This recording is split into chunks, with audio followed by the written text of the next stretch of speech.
All right, good evening, everyone. Hate to break up lively conversation here, but we do want to get started. Our session will last about an hour, and then we will give a little brief demo of Naviance. All of you should have received an email today about Naviance, but if you've had older children, it may not be as necessary. So thank you so very much for those who came this evening. Thanks to those who are in the comfort of their own homes streaming. And all of you can come back and watch this as much as you'd like at a later date. It's going to be recorded as well. My name is Mark Porcara. I serve as the department chair of college counseling here at Loyola Academy. You will hear from me, the rest of the college counseling crew, over the course of our time together. But we always like to start off by seeing who you all are. So how many of you, is this your first child to go through the college application process? Okay, second child? Okay, third? Okay, fourth? All right, fifth? Oh, yes, maybe, possibly, okay.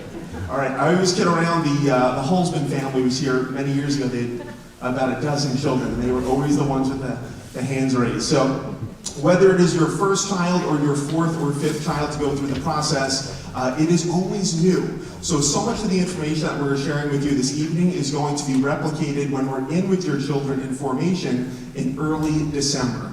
So we want to talk about what we will be discussing. So we have a lot to cover over the course of this hour, but we'll talk about this idea of what makes a good college, what makes a bad college. Is there such thing as a bad college? Give a little perspective of what's going on around the country. You'll meet the team. We'll talk about our mission, this idea of fit. We will talk about what colleges value, resources for your children, as well as timeline. And then we're very lucky to have a student here to give her perspective about her process. So in all things, we like to start off with a prayer. So if we could just gather ourselves, and you can just follow along as I read. In the name of the Father, Son, Holy Spirit, amen. Good and gracious God, you have given me this child to care for this little while. Show us new ways to be present to each other in love and in trust. Give me patience and help me to remember that my child is establishing their independence. Calm my fears. Help me to give support and confidence through this journey. Amen. St. Ignatius Loyola, pray for us. All right. So whenever we talk to students or families about what makes a good college, they always say, I want my child to go to a good college. Students will say, I want to go to a good college. What does that usually mean? It usually means selective. Very few students are admitted. It means well-known. Everyone says, oh, you got into blank university? That's impressive. And it's expensive. Some colleges are exceeding $100,000 a year for the cost of attendance. So that must be a good college. A few weeks back, members of the college counseling crew got to hear Jeff Salingo. Jeff Salingo is a famous author, New York Times bestseller. He's written a couple of books, Who Gets In and Why, but his new book is called Dream School. And he identifies a good college by having three things. The first is that it's supportive. It has support systems in place for students to be successful. The second is that it creates belonging. It's a welcoming community where students feel welcomed and they can utilize those support systems and resources available to them. And it's outcomes focused. Everybody wants their children to be successful, and college is an opportunity for them to gain those skills to go on and live a successful life. So hopefully a good school has strong graduation rates and career support. So that's what we constantly encourage our students to think about, what makes a good college. Now the reality is, if you read any headlines, read the news, they focus on the most selective schools in the country. Now this is a great visual. 97% of colleges around the United States accept over 25% of their applicants. You'll soon see that actually the majority of colleges accept the majority of applicants. But that's not what you see. You only hear about that 3% that are accepting a very small number of applicants. And there is some truth to that. So over the past 20, 25 years, and I found some of this data to show you a visual, there's a couple of schools around the country that have seen a significant decrease in their acceptance, and it was because of an extreme increase in applications. So you can see a handful of these schools that we chose really have seen a dip in their acceptance rates. But that doesn't necessarily mean that these schools are better or worse than other schools. But these are the types of schools that you hear about most in the news. So we want you to maintain perspective, and we encourage our students to maintain perspective. And that is the majority of colleges accept the majority of applicants. As a matter of fact, on average, colleges have about a 70% acceptance rate. Here at Loyola, last year's class, 100% of our students got into college. Great, right? Our job is done. 150 of our students year to year usually get accepted to every single school that they apply to. And this is a great statistic. 80% of our students are going to their first or second choice school. So we really do hang our hat on that statistic. The other thing to note is that our acceptance rate tends to be higher than the national average. And I'll show you with last year's class. So these were our most popular colleges. In other words, we sent the most, a number of our students to these 13, 15 schools here, right? And you can see in maroon the national acceptance rate versus in gold the Loyola acceptance rate. And for the most part, our students do significantly better than the national average. We are a college prep school. Our students are prepared for the rigors of college. There's a few examples where we did not do as well as the national average. University of Wisconsin is definitely one of them because they have a state mandate that they need to be more generous with admissions for in-state students. So sometimes there's a little bit of that preference for in-state students at out-of-state publics. But you can see that definitely our students fare well in the process.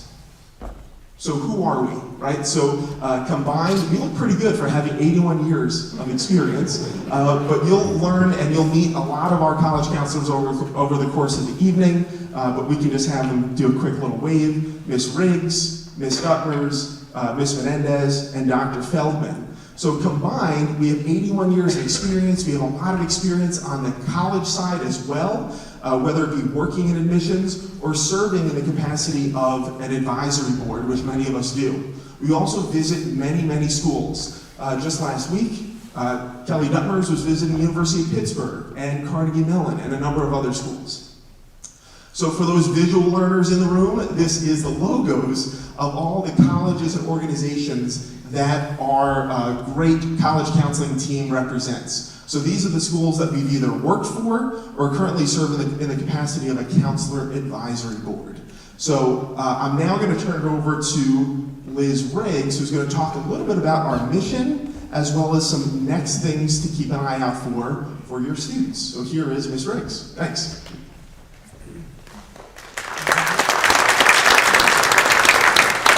All right, thank you, Mark. Looking around this room, I actually know quite a few parents. I am also a parent to a junior here at Loyola, so they're going to be checking me a lot over the next year plus. So as Mark said, I'm going to talk a little bit about Loyola Academy, the college counseling, our mission statement, our philosophy here in the office. We're also going to talk about the process of discernment and finding your best fit, and then we're going to talk a little bit about what we do in college counseling. So a little bit later on in the presentation, you are going to receive a link to the College Counseling Handbook, which has a ton of information on there. The full mission statement is going to be there posted on that handbook, but just want to read a little excerpt from our mission statement. The college application process offers an important opportunity for students to build confidence and competence, two important traits colleges look for in successful applicants. We believe that the college search, application, and decision-making process should be student-focused, incorporating the Ignatian practices of reflection and discernment. So really what this means is that we want to encourage and support and empower our students throughout this process. They should really be taking the lead. We're going to offer as much assistance as possible, but if we undermine their process, then they don't really own it, and this is a really big milestone for a lot of our students. So we want to walk through that process with them. We do a lot of reflection and giving assessments, and this process, again, of discernment, really thinking through and reflecting upon where the student is at now and where they hope to be beyond Loyola Academy. So we actually partner very closely with our school counseling team. We're all going to be partnered up with school counselors. We have really great relationships with them. We're so fortunate here at Loyola to have school counselors they are with our students for the full 4 years. We come in then in December and we partner very closely with them. They are currently in formation and they are presenting this program, the 7 Ps, this exercise. And so the students are getting that programming right now. You can go home and ask them what are the 7 Ps, quiz them on it. We also have the 7 Ps posted in the College Counseling Handbook. So I'm not going to go into a deep dive on each one of the Ps, but I will highlight some questions that we're having our students ask themselves. So the first P is person. And this is probably the most important P right now. And what we want our students to be asking themselves is, who am I? What brings me joy? What am I good at? What are my interests, talents, values, skills? And what does the world need from me, right? These big questions. And then we want them to think about what that looks like from their college search experience. So what's my best learning environment? Should I be focusing on a big school or a smaller school? Should I be building relationships with faculty, or am I better in the back row of the lecture hall? So really thinking through that, doing a personal inventory in terms of what matters most for the student. The second P is program, and this really just varies from academic programs, majors, to, we have directed mid-majors, and we'll talk a lot more about that later. But there's also this idea of, what programs are going to assist with the welcoming environment that Mark was mentioning, that Jeff Salingo highlights in his book. One thing that he talked about that I just keep coming back to is this idea of the freshman orientation program.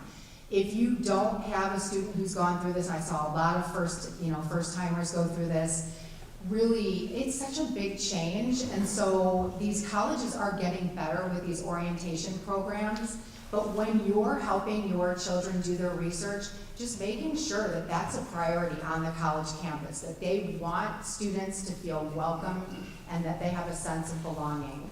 Other programs include honors programs, study abroad programs, internships, and co-ops. We know that employers are looking for hands-on, real-world experience, so internships and co-ops are super important. The third P is place, so that refers to location. So right now I would say that's a priority for most of our students. If I asked my son today, where do you want to go to school? He would answer, somewhere warm.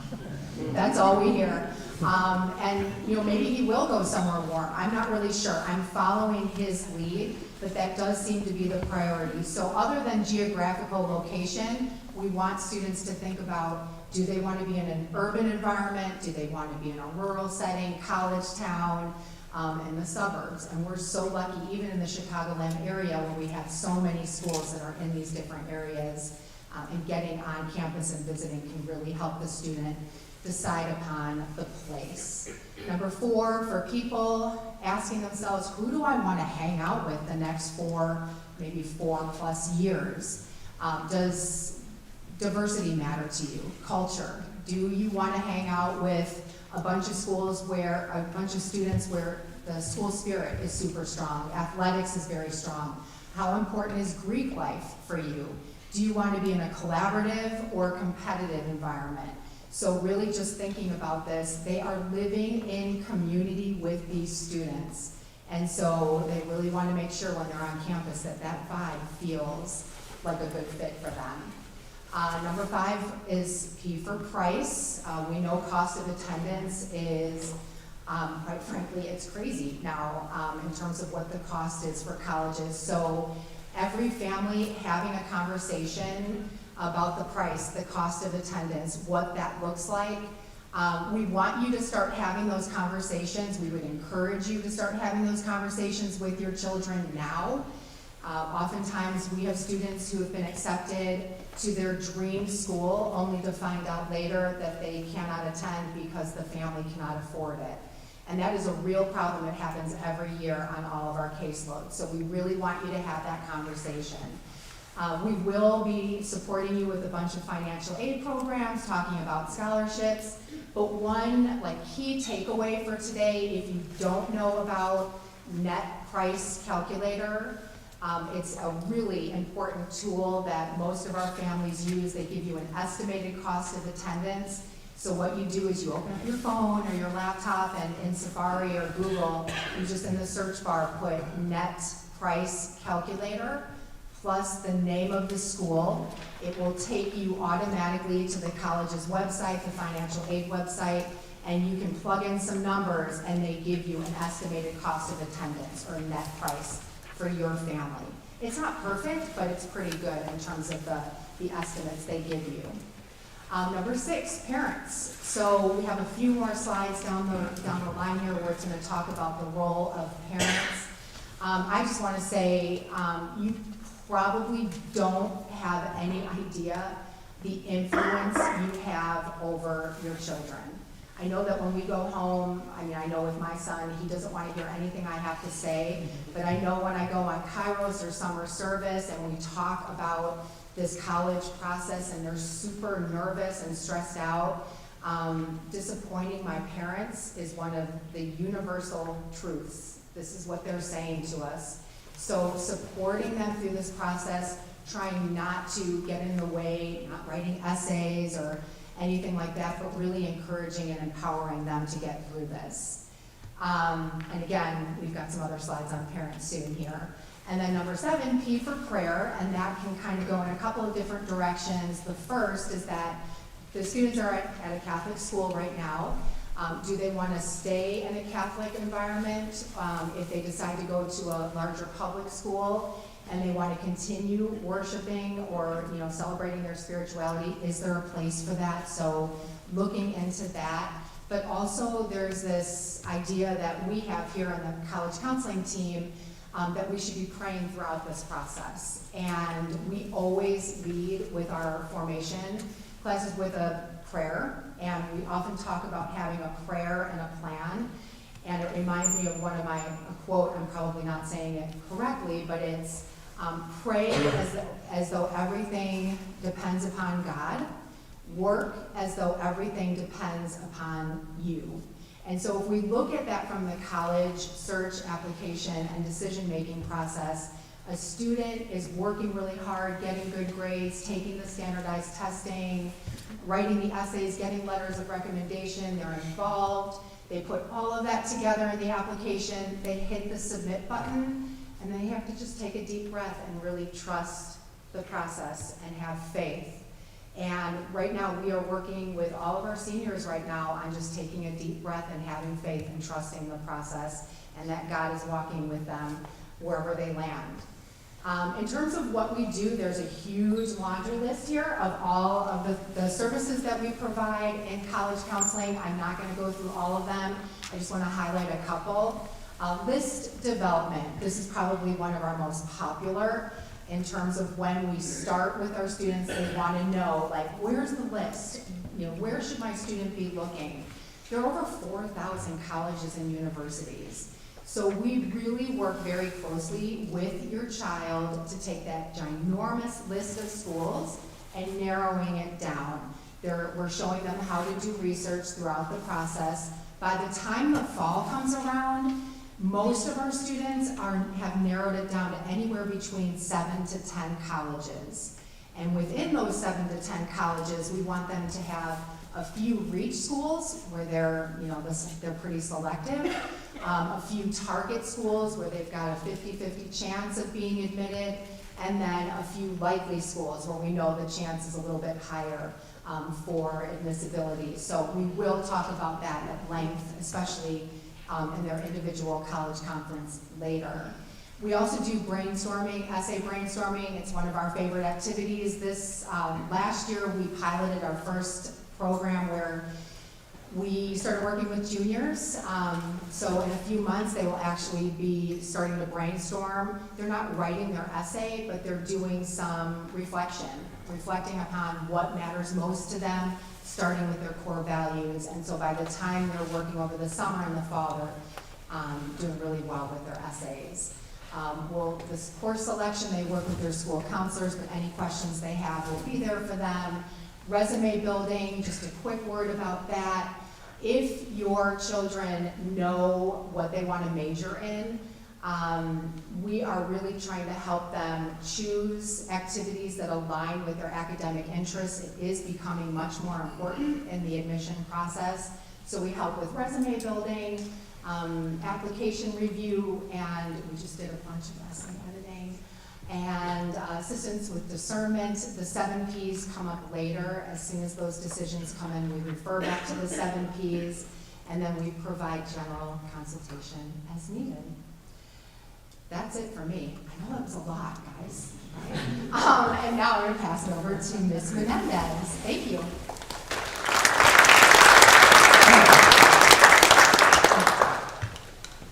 Okay, good evening, everyone. I'm just going to briefly touch on the admissions process and the available resources.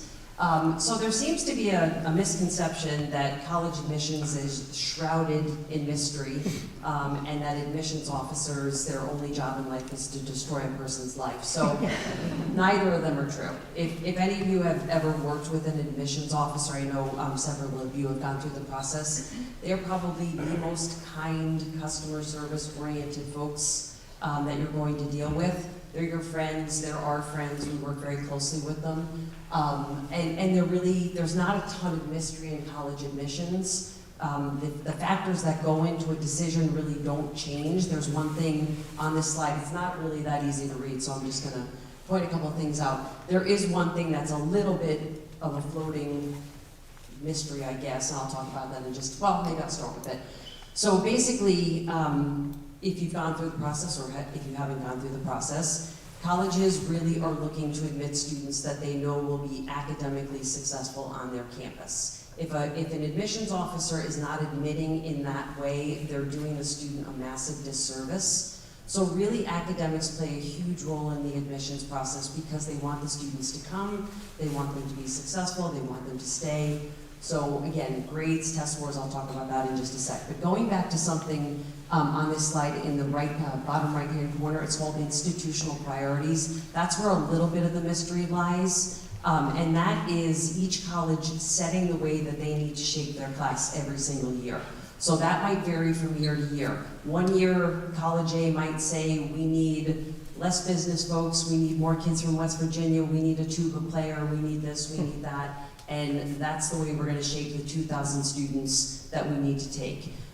Within that, it doesn't really become that much of a mystery anymore.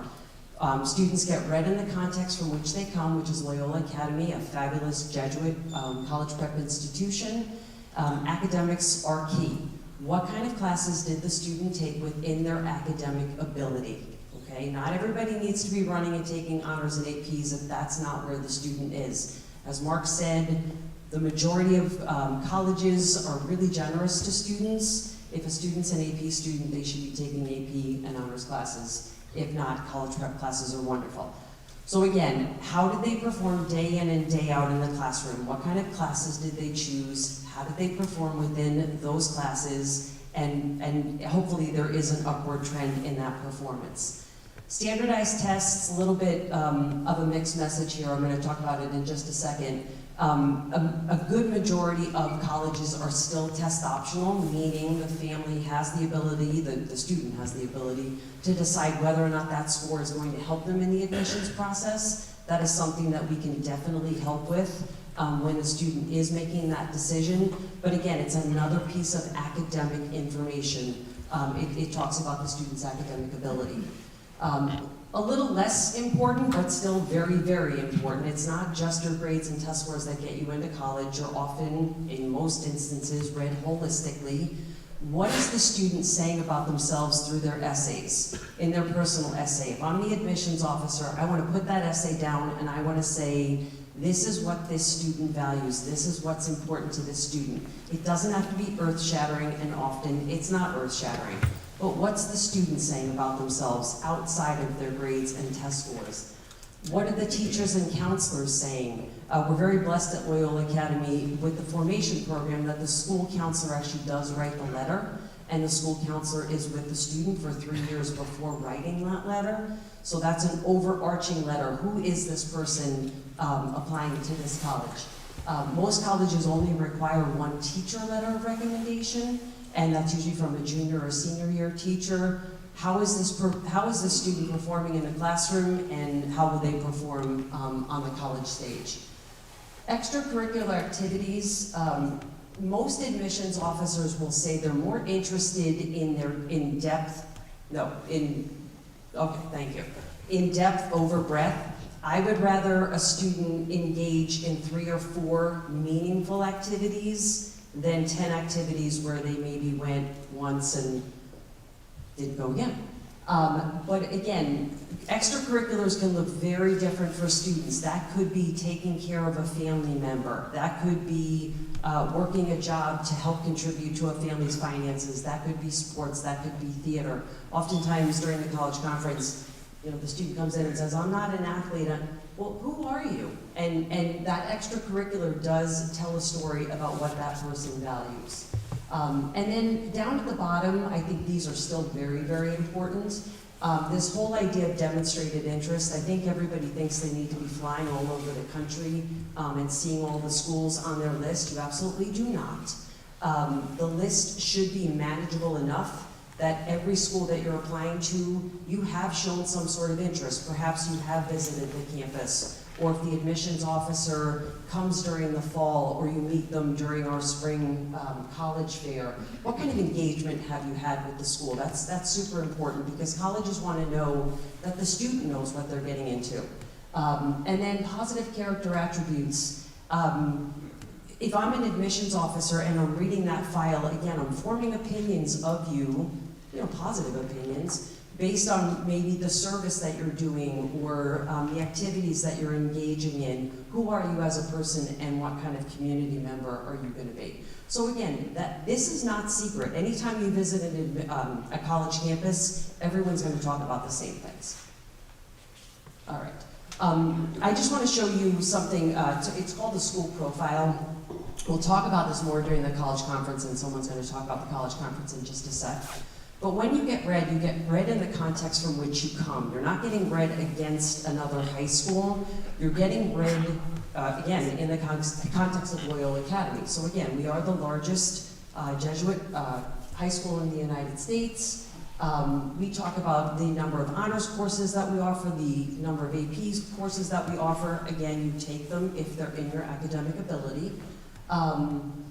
What else do we talk about? Just all of our, our recognition programs, all that good stuff. One thing I do want to point out, and I know we'll talk about this a little more in the college conference, is admissions officers do want to see where the student falls within the context of their class, and that's something we're gonna talk about. One thing I'll point out is that about 50% of our students are falling in that A range. So we're going to dive a little more, and that's a good thing. That's not a bad thing. But we'll delve a little more heavily into that during the college conference. Maybe looking at that GPA and looking at distribution, maybe within the classes that the student took. So just something to point out. These don't be standardized tests. So during the pandemic, a lot of college, well, every college had to go test optional because students didn't have the ability to take them. But test optional really is a thing in college admissions, and what it basically is saying to the student is, if you feel that your standardized test, either the ACT or the SAT, every college accepts either or, there's not one that favors one over the other. So again, students take the one that's, works better in their favor for them. But, so what am I saying here? Okay, sorry. So test optional during COVID. Some schools are moving a little more back to requiring the tests, but as I mentioned earlier, we can help determine if the school is test optional and you decide, or you're asking, should I submit it or not submit it? We're gonna use our expertise and tell you whether it works in your favor or not. Even though a school is test optional, students sometimes don't understand that it would work in their favor in conjunction with their transcript, so that's something that we really encourage everyone to take it, to never take it cold. Please make sure your student does some sort of prep, and that doesn't mean spending $10,000 on prep. There's plenty of free resources out there, but what you don't want a student to do is to go into that test and not understand what it's about, and then not do well and say, well, I was taking standardized tests, so I'm going to stop doing it. So don't take the test cold. Compass Educational will be presenting to families here in the PAC on December 11th. It's a really interesting presentation. And then all students at Loyola do take an official SAT, which can be submitted to colleges during the day on March 11th. And again, as Liz covered before, we're very, very fortunate to have 5 college counselors here. There's so much that we do, and we do 10 evening programs. We insert ourselves into formation in junior and senior year. We become the primary formation teacher in the first half of senior year. We hold one of the largest fairs in the state of Illinois, and that'll happen in the spring. We meet with students as often as they would like to individually. We start off with a family college conference. We do one family college conference, and then the student comes and sees us hopefully as many times as necessary for them. We run the drop-in center, which was a huge success this year. During the fall when it was really, really busy, we did it once a week, and then during that last week leading up to November 1st, we did it every single day. We'll talk a little bit more about the college conference, and then we're here the first 2 weeks in June, and we run about 10 workshops. Wow, we work hard. Okay, one more thing, and then I'm out of here. So private college counselors, I wouldn't say that Loyola families use them at a very, very high rate at all. They are becoming more prevalent. There are folks that are not always trained to properly be a private college counselor. So if a family does choose to work with someone, please make sure that you do your research, that the person actually has a background in college admissions. There are lots of people that say, I put my child through the process and therefore I know it. No offense, they might not know it as well as we do. So just do your research. Please feel free to let us know that you're working with that person, and we obviously can work together. And please know that hiring a private college counselor does not increase anyone's chances of admission. All right, so now we're going to talk about that college conference, and hand it over to Dr. Feldman.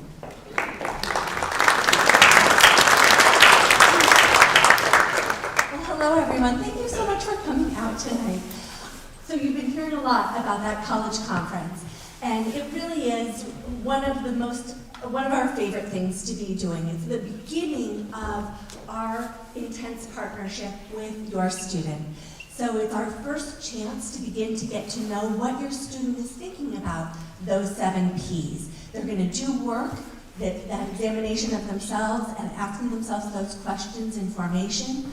We are going to ask them to be continuing to think about them, and also for you to be thinking about how you also are thinking about those 7 Ps, and having conversations with your students about that P for parents, about how your role also, your thoughts and are playing into the role that you're that you are, pardon me, the role that you will have in this process as well. So we will invite you to be coming, having a meeting with us to begin that partnership and for you to be hearing more about how we all can partner together to be helping your student meet their goals. What the logistics are of the college conference is that every student who is a junior will have one. It's a mandatory meeting. The student comes and at least one parent or guardian comes to the meeting. We start those meetings as early as January, and there are slots all the way up through the end of April. So you can work in your family's situation to decide what works best. Maybe you are the kind of family who really wants to start that process early and you want to be choosing one of those January meetings. Fabulous. We would love to be seeing you then. Maybe you are thinking to yourselves, wow, we are really just starting to think about this process. We need a little bit more time to be having conversations within the family about what that college process is going to look like. And you may choose to pick one of the conferences that's later, maybe a February or a March conference. They are offered for a time. Oh, we're offering a 140 now, huh? And so we're offering the possibility of 5 different time slots during the day. So at the beginning of each of the periods. So you can also work around your schedule and you might be planning the time that you're picking early enough that hopefully it can then work in your schedule to be able to, if you have to take off work, to be able to come. Or maybe you would purposely choose an 8 a.m. so that you could just go a little bit later to your workplace. Technically, students are allowed to miss a period. They would have an excused absence for the college conference. That's how valuable Loyola believes these college conferences to be starting to build that relationship together, although we don't recommend that. The way our schedule is now, students do have a fair amount of free time during their free period. And so the college conference would just only take up maybe about 2/3 of their free period anyway. So what we hope is that you're working with your student to choose a time that is either their lunch or flex, not on a formation day, or during their free period. But if nothing else works, then they would be able to have an excused absence. In order to prepare for the college conference, we actually do a lot of preparation for each individual conference. We want to be hearing from your student about their thoughts and their feelings about this process. We want to be hearing your thoughts and feelings about this process. It's easy because we have the students as a captive audience in formation, so we can ask them to fill out a questionnaire. They're going to be taught that idea about the 7 Ps and what the right questions are to be asking themselves, and then we are going to ask them in a questionnaire about their thoughts and feelings about that. We take a look at that and we do a lot of prep work to make that college conference as valuable right from the beginning of the conference as possible. In addition to the student's opinion, you have the opportunity to give us feedback about what conversations you're having or what your thought process is about your student's search process. And that is something that is offered to you called a parent questionnaire. It is also in Noggins. You're going to be receiving an email about how to fill out that parent questionnaire. We love it when parents fill out that questionnaire. It makes our preparation for that college conference richer and more valuable. We can hit the ground running in that conference because we've already been able to do some prep work, because we already have the inkling of an idea of what your family has been talking about this process. So I'm going to highly encourage you to be looking out for that email about how to access that parent questionnaire within Naviance. So what actually happens when you are in the room, when we are having that college conference? As Nancy was talking about, we are going to do a deep dive into the transcript. We are going to help you understand how admissions committees take a deep dive themselves into that transcript. How are they reading this transcript?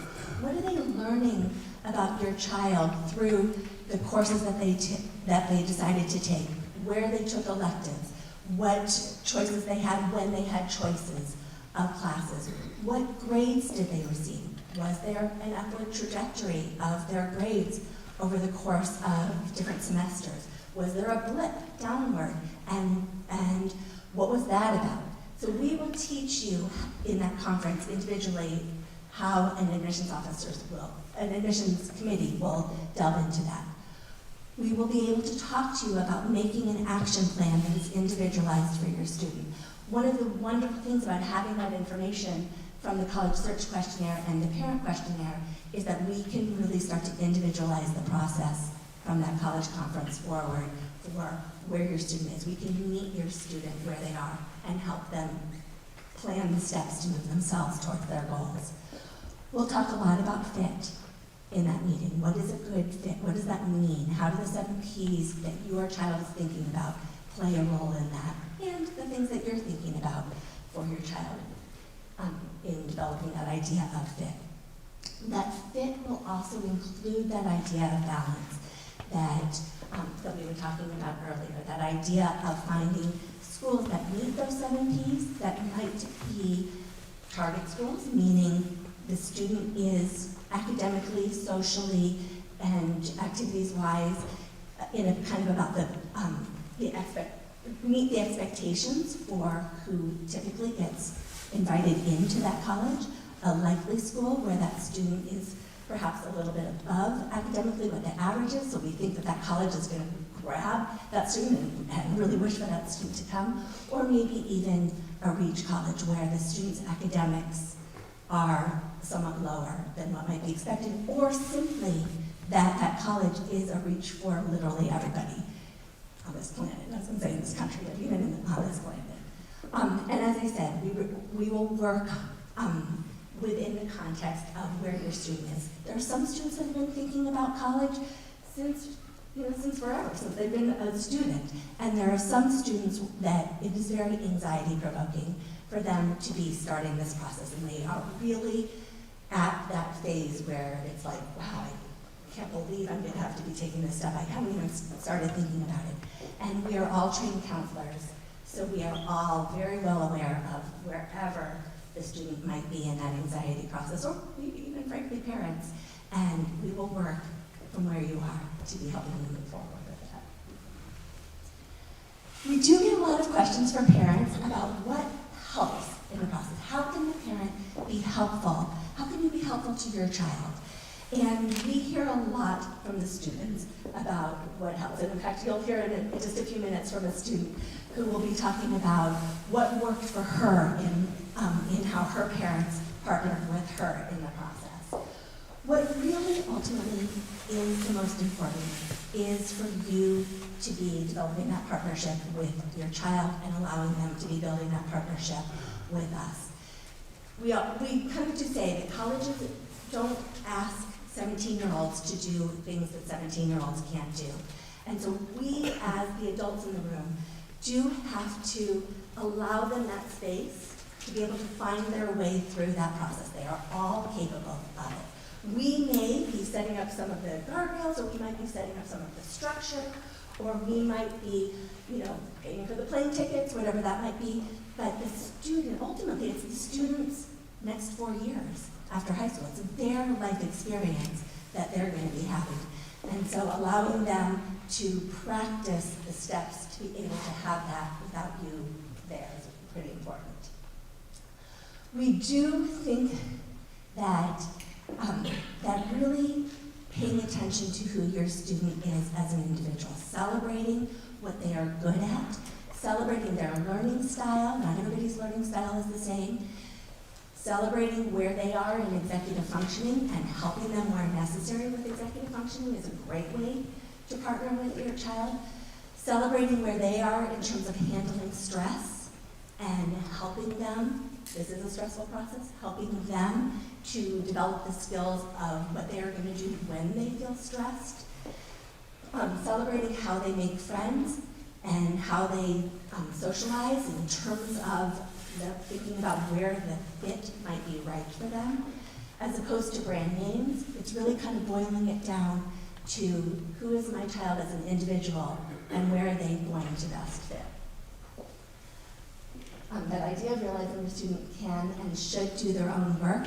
Admissions committees tell us that they can tell when a parent has gotten their hands too deep into that application. They can tell.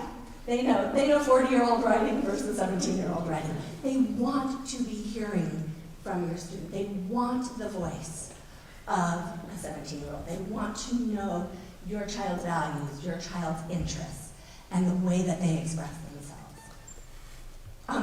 You will know your child best, and so if there are ways for you to help structure their time at home, that is another great way for you to partner in this process. You may know that they need some time set aside. You may know that they need you to only have a conversation once a week about college because otherwise it's stressing them out too much. However, you know that you can help structure them in doing the pieces, because there are a lot of pieces, then that is a great way for you to partner with them. I use this analogy a lot. This helps me understand the roles that everybody can play, the roles that you as parents can play, and the roles that we play. This is what this picture is about. So here we are, the student is in the driver's seat. We are all on a journey.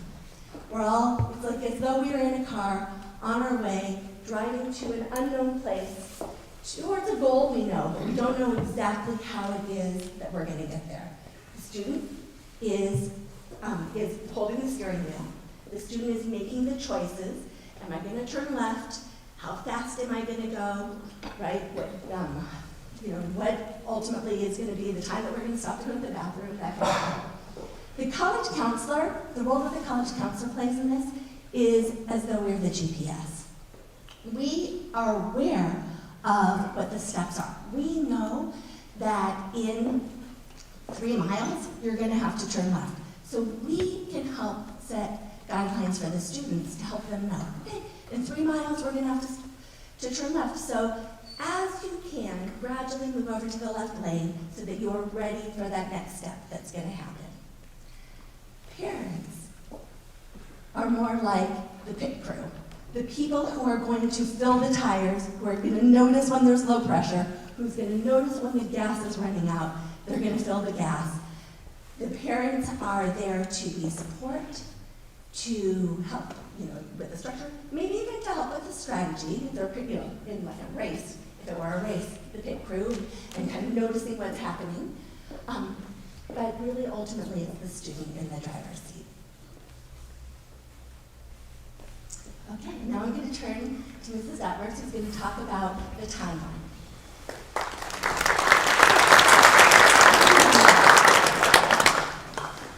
All right, hello and good evening.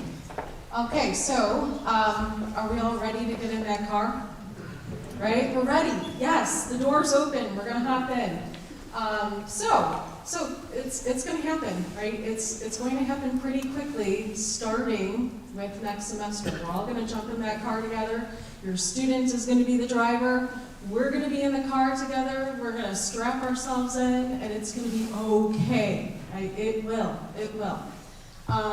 So we've talked about the who, the what, the where, the how, and the why. Now we're talking about the when. We're connecting all of that to the when. Who doesn't like a good timeline? I know I love it, right? Because this is our roadmap, right? This is our roadmap. If we were in the car together, we know the destination is figuring out a college list, and it's figuring out when that submit button occurs, right? How do we get there? This is our roadmap.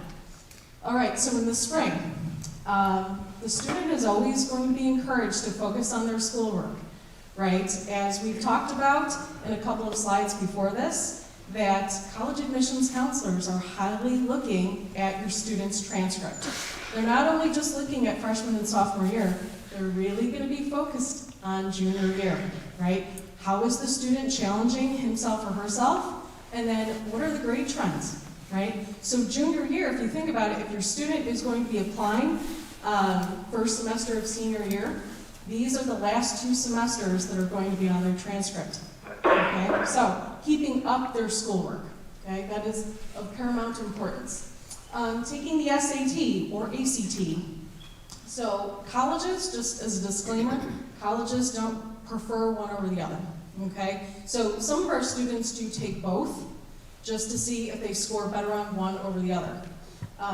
We will be hosting the SAT on March 11th, okay? So that will be on a regular school day, and your students will be getting signed up for information, so that's not something that you have to worry about on your own. But students will usually take the test more than once, right, in order to create something called a super score. We will go through that in the college conference, all right?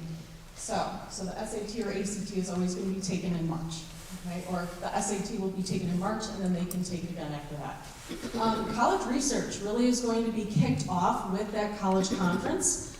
During that college conference, we will be talking about the 7 keys, as well as the college counselor will generate a list of suggestions based upon the college characteristics that both you put in your parent questionnaire and then the student put into their college search questionnaire. So then that's the college conference, which we just talked about. Also, campus tours, right? So some students haven't been on a campus tour yet, and that is fine, but you know, you can always start tomorrow, right? Or really don't take off a day of school, start this weekend, right? But you know, sometimes students will just start taking a look at local schools just to get a sampling. Okay, do I like an urban school, right? Do I like an urban school that has a closed campus? Maybe I'd like to see a college town, right? So that's kind of a nice way to start, is looking at the different environments and so forth. The college fair. Okay, so I mentioned that the SAT date is going to be Wednesday, March 11th. Our college fair is the following week, on Monday, March 16th. Okay, so we have about 200 reps or more that will come into our building. Our reps, they have 2 primary roles. Number 1, it is to, I would say, sell their school, right? To explain their school to the student and the family.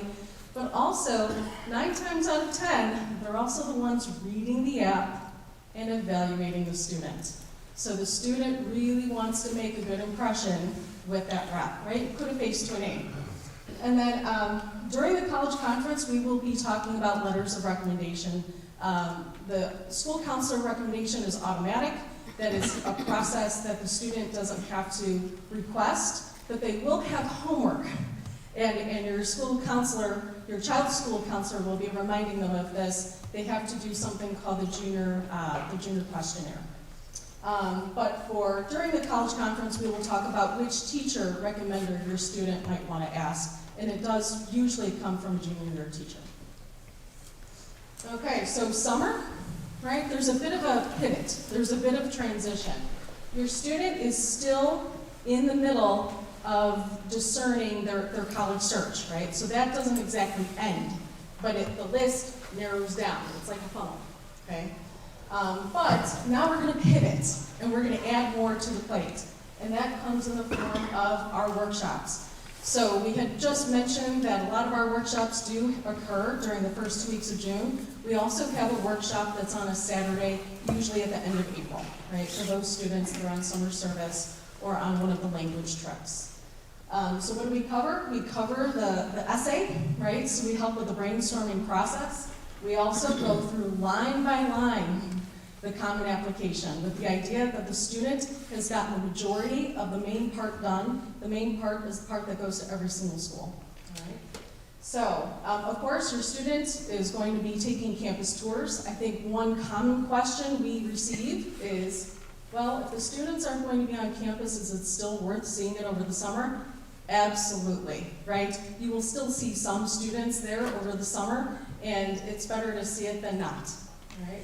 And then, of course, your child still might be taking the ACT again or the SAT. Okay, fall, all I can say, it's go time. All right, the fall, if we're in that car, now we're going 60 miles an hour, okay? So, again, your student is still going to keep up that schoolwork. Why? Because this is the 7th semester of their high school career. If they're on the border of admissions, the admissions team might want to see 7th semester grades before they say yes, okay? So, we reminded our seniors about that this week in graduation. Essay. So a well-written essay is not written overnight, okay? And what we will say during the college conference is, we've gotten you going in formation on brainstorming ideas. A great benchmark is to try to have an idea in a basic rough draft done by the time the student comes back to school in August. Okay, that's a great marker to try to accomplish just as things unfold. Okay, in the fall, because the fall is really fast. Ideally, too, the Common App, another nice benchmark is to try to have most of the main part of the Common App done by the time the student comes back to school in August. College reps will come back to Loyola Academy in the form of a fall visit. Students will be able to sign up for those in formation, and same number, we have about 200 or so that come back in the fall. Very important for demonstrating interest. They will also, the second round of formation that the college counselors are in, they're going to request transcripts, and then they're going to continue to meet with their college counselor in individual meetings. And then, yes, applying for financial aid, that's another presentation. You can come to it next year. But FAFSA, we have the FAFSA presentation, or the workshop, and then also the financial aid presentation. So that does also occur concurrently in the fall. Okay, so it's a complicated process, right? There's a lot of moving parts to this process. College admissions, right, is ever changing, right? They admitted certain students this year, and this year, maybe the flow changed, right? We are partners in this process, though. We're up to date on trends. We are connected to our counterparts on the college admissions side, and we're connected to you, right? We're connected together. So, we're in this together, and anytime you have any questions, please feel free to reach out to us. Flexibility and resilience are key, especially in your students. As we're seeing our students in formation this past cycle, right? They feel empowered. They feel like they've got this. And this is a marathon and not a sprint, right? This is a process that continues throughout time. And then that last bullet point, no good work happens 2 weeks before a deadline, right?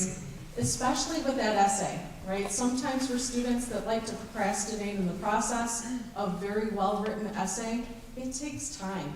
Over time, right? So, and we'll go through that during the college conference and then also in the fall. So up next, I'm going to invite our wonderful senior. Her name is Lily Fitzgerald, and she is going to talk about the process.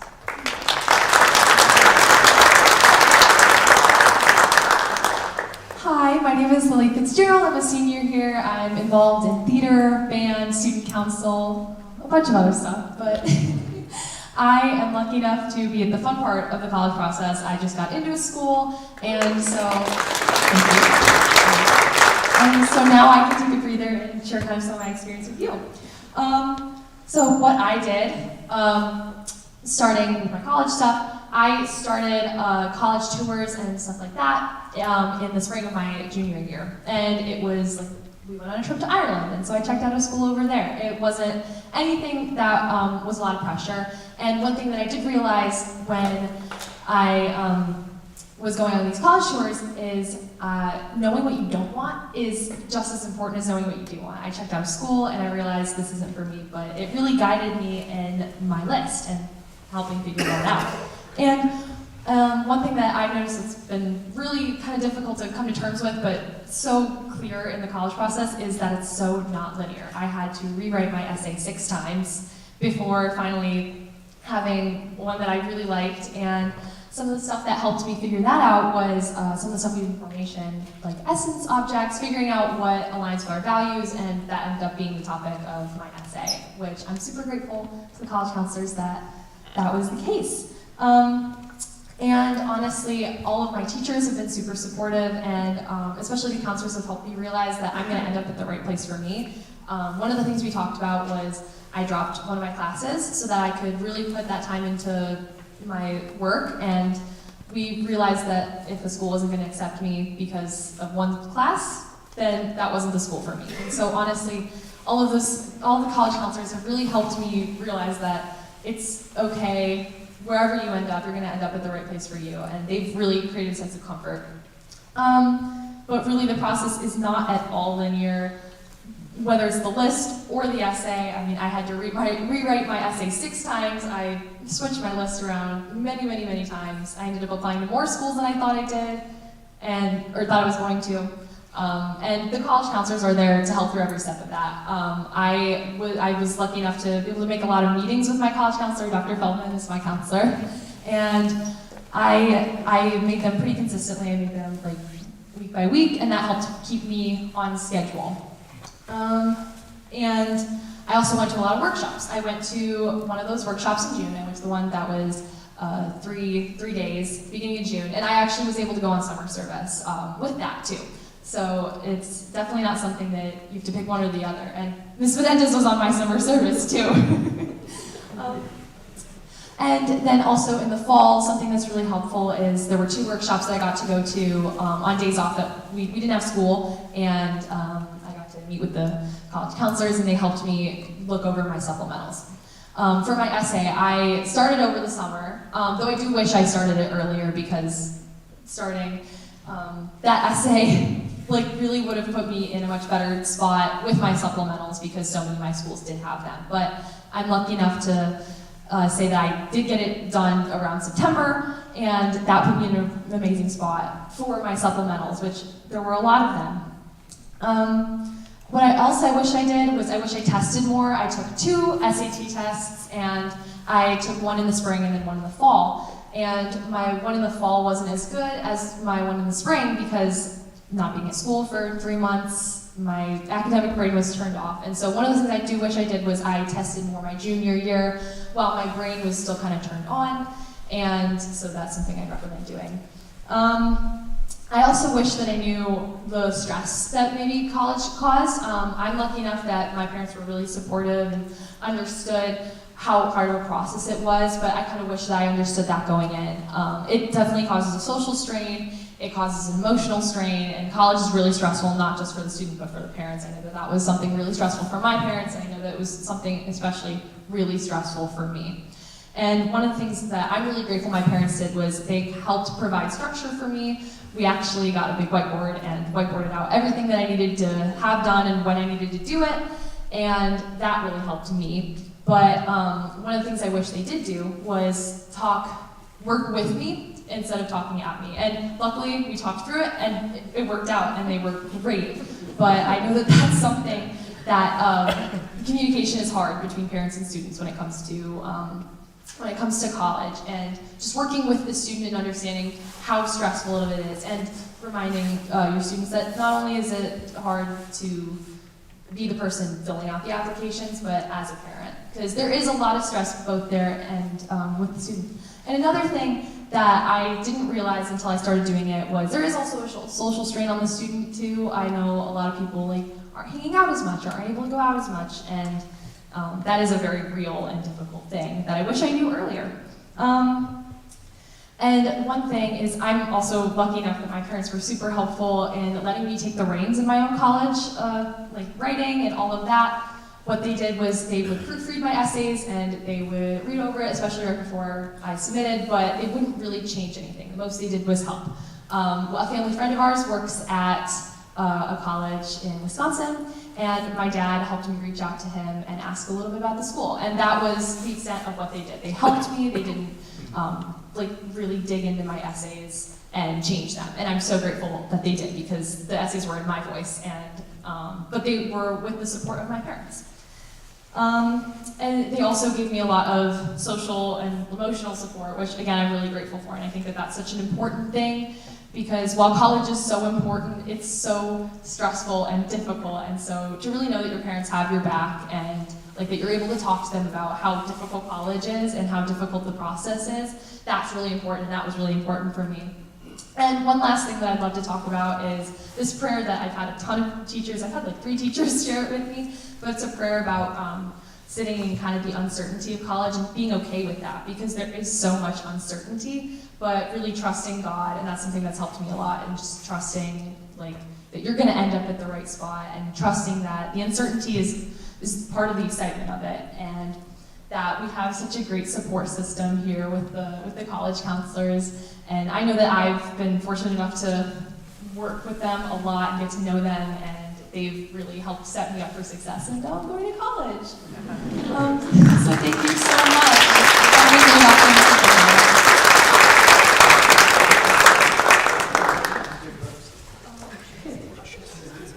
really Okay, we'll allow for one question. Yes. Thank you for dedicating your time to speak up. One thing that caught me when you said, talking to your parents, supporting you and working with you versus talking at you.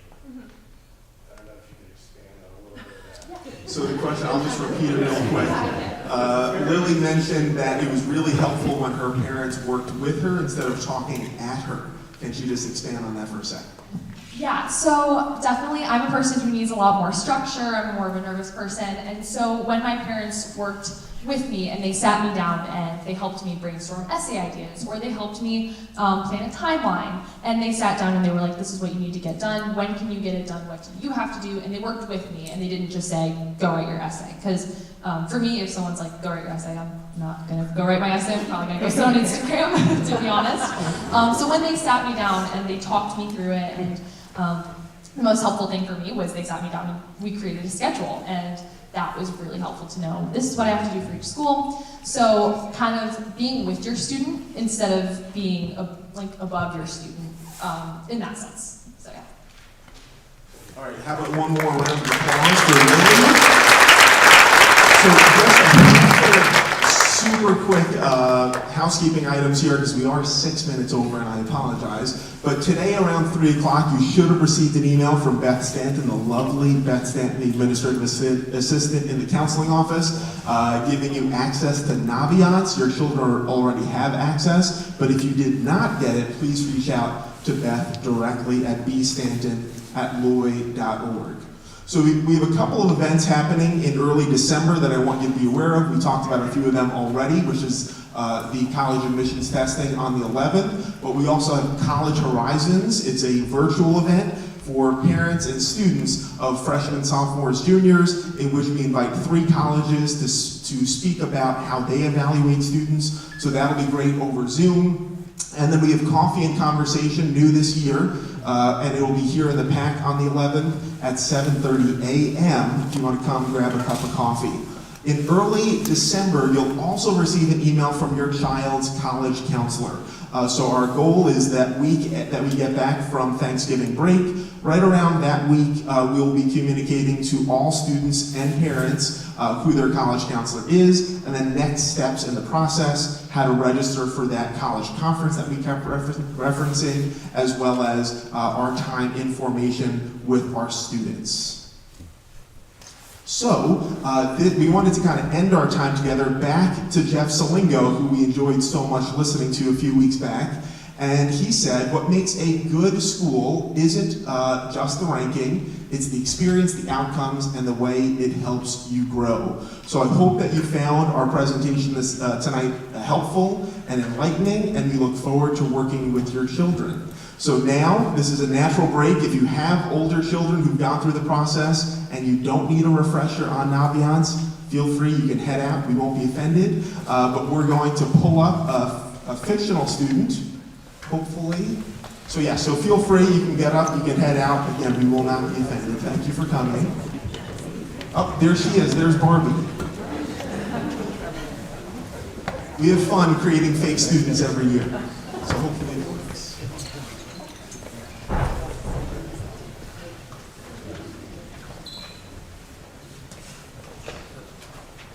Okay, so as parents, you have viewing and not doing power. So you can head home tonight and you can start to tool around in Naviance. You will not break it. You will not accidentally have your student apply to a college.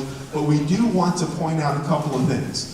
On the right-hand side, you'll see the Welcome to Naviance. This is where we'll put our welcome addresses throughout the course of your child's journey. So whether it's important updates or announcements, this is where we usually park them. So the real essence of Naviance, and the most important part really, is those colleges. So let's click colleges. And students could start adding colleges to colleges I'm thinking about. Again, does not mean anything. It does not mean that they will eventually apply there. But let's take a look at a handful of schools that Barbie Rambler has added to her list. So just as we go across here, I want to point out a couple of things. Delivery type, which is CA, stands for Common App. There's about 1,000 colleges on the Common Application, and the majority of our students apply to colleges on the Common App. There are a handful of other schools that our students apply to on the UC system and so on, but really the majority is on the Common Application, which we talked about with our workshops. Looks like the counselor added a couple of these schools for Barbie. That was nice of them. And then you'll start to see the deadlines there. So if you click deadlines, you'll see that there are different deadlines for the school, right? And we'll go into a lot more detail in the college conference with your children in formation, but this is where they can add schools. Let's click on University of Illinois Urbana-Champaign. On the school? Yep. So, and again, you can feel free to do this. I do not want to fall off of this. Okay, great. Okay, so the University of Illinois, on the welcome page, the landing page, you'll see a little bit about the school, the acceptance rate, the average net price, the student retention rate. The student retention rate is the percentage of students who come back from freshman to sophomore year. And then you'll see the next deadline is regular decision, which is January 5th of this upcoming year. If you scroll down a little bit, this is where you start to see a little bit more specific information about the school. So, and every school provides this information to Naviance, and that's how they update it, hopefully on a yearly basis. But you'll see the overview, the cost, but really where students go to is admissions. That's probably the most popular place.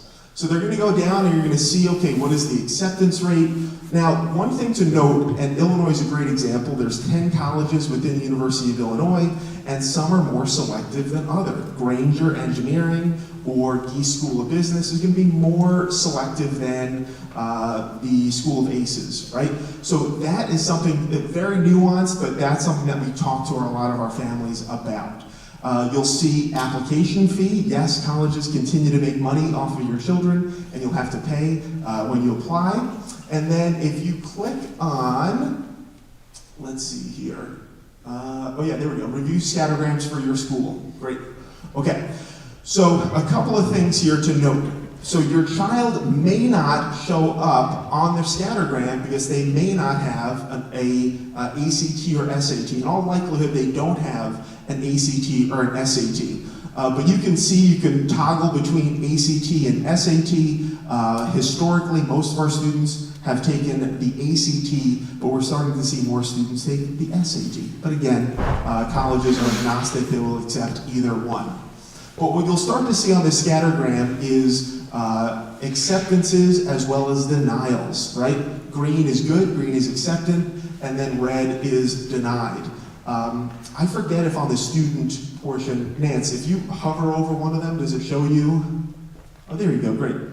Okay, so you can see the student's GPA and ACT. So you can see this student that was admitted had a 36 ACT and a 95 GPA.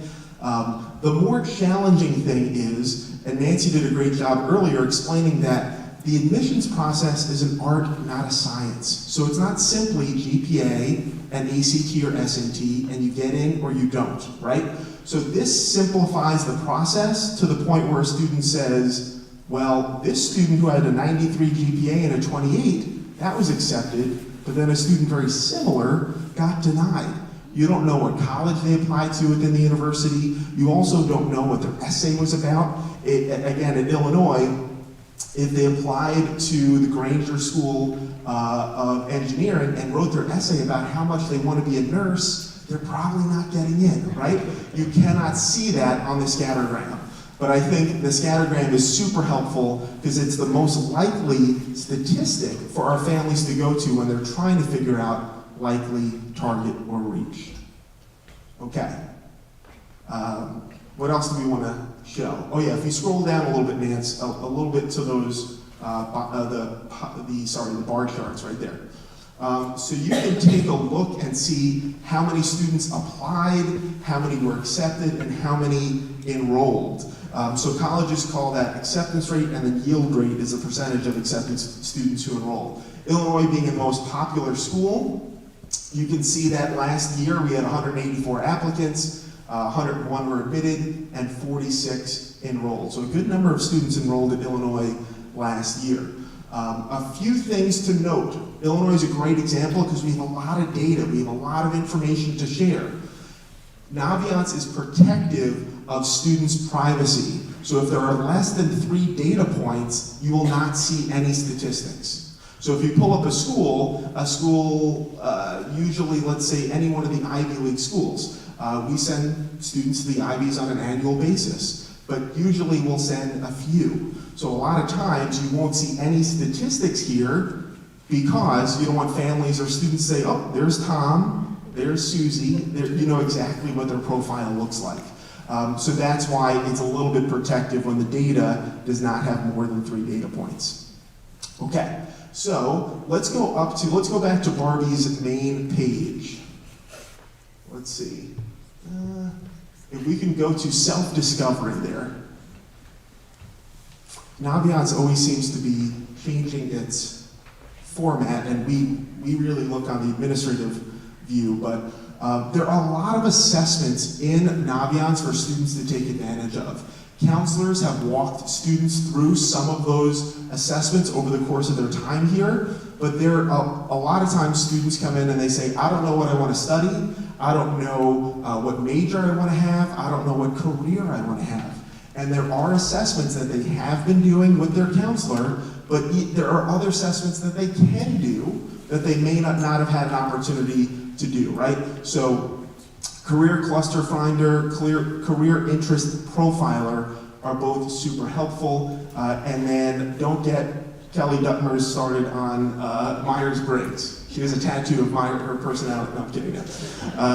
So there are a lot of ways to try to think about careers. And I think careers are something that we're talking more about, especially thinking about the job market in the years to come, the role that artificial intelligence will be playing in certain careers and whether or not the job market looks good or bad. You can start to look at some of these careers. That lawyer seems very intense, but anyway, so it'll give you an idea of all sorts of different careers out there for students to explore. I think that's one area that our students need to delve a little bit deeper into. Is there anything else, and I'll turn to all the college counselors, anything else that we want to show as far as Naviance? The advanced college search. Oh yeah, let's do the advanced college search. So, a lot of times I play a game with my students. I call myself human Naviance, where I say, give me a part of the country, give me a size of school, give me a major, give me a mascot, and I'll give you a school that matches them. You want to apply? No, we won't do it now. And they do check they do a little bit of fact checking. So, but we think about the 7 Ps. We think about exactly what Ms. Briggs talked about, that if a student is thinking, okay, I kind of want a medium-sized school, I want one in an urban setting, I want one within 360 miles of my zip code. The advanced search feature here, you can totally do that. So let's do 4-year school. Let's look at private. Let's see, so you said large cities, okay, co-ed, okay, so let's click next. Okay, and let's do within 100 miles, well, let's do, I don't know, Connecticut, and let's only do Connecticut. I don't know why I'm focusing on the Constitution state. Okay, let's continue down, and then let's try to click view matches. See what, oh yeah, it's good, got it. Okay.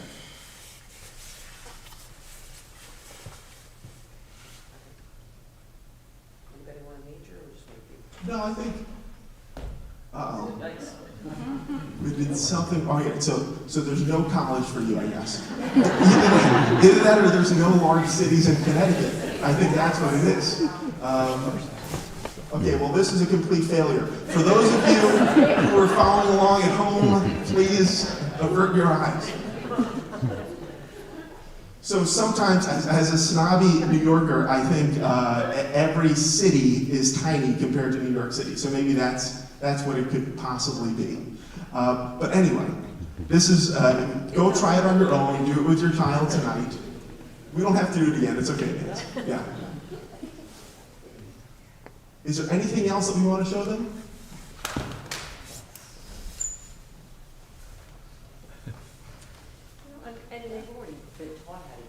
Yes, the students have been taught how to use it really since freshman year. They've been tooling around on Naviance. So it's a great opportunity for you to go in and engage with your child in this process, in the search. So with that, it's about 20 after, so we're going to wrap up, but it was really enjoyable chatting with you all tonight. Keep an eye out for that email right after Thanksgiving break, and we look forward to working with your children and you. Thank you.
Right, so she applies to that one, and she takes 4 essays.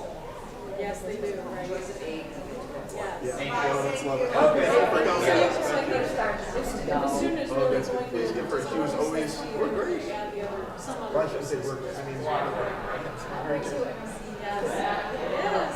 And if we don't know things, oh yeah, we know them.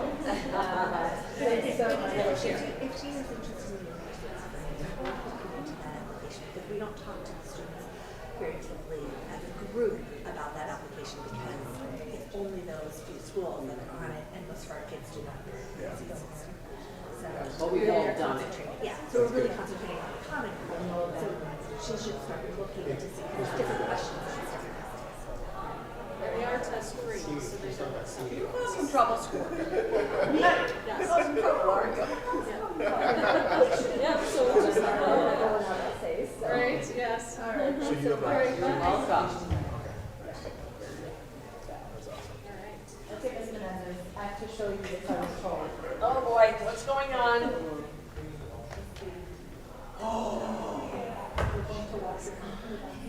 That's so cool. I will. Yeah. Oh my gosh, that's wonderful. You guys have a wonderful evening. Happy Thanksgiving. See you soon. We're saying Happy Thanksgiving now. Yes, happy Thanksgiving. Have a good one. Crazy. Merry Thanksgiving. Oh, did you see Saturday Night Live? Sorry, I'm like embarrassed for people because I think it's so stupid. It is so stupid. Yeah. But one of the things their Trump impersonator was like, Merry Thanksgiving. We're going to start saying Merry Thanksgiving. All right. Yeah. We'll be like, no talking, no cameras.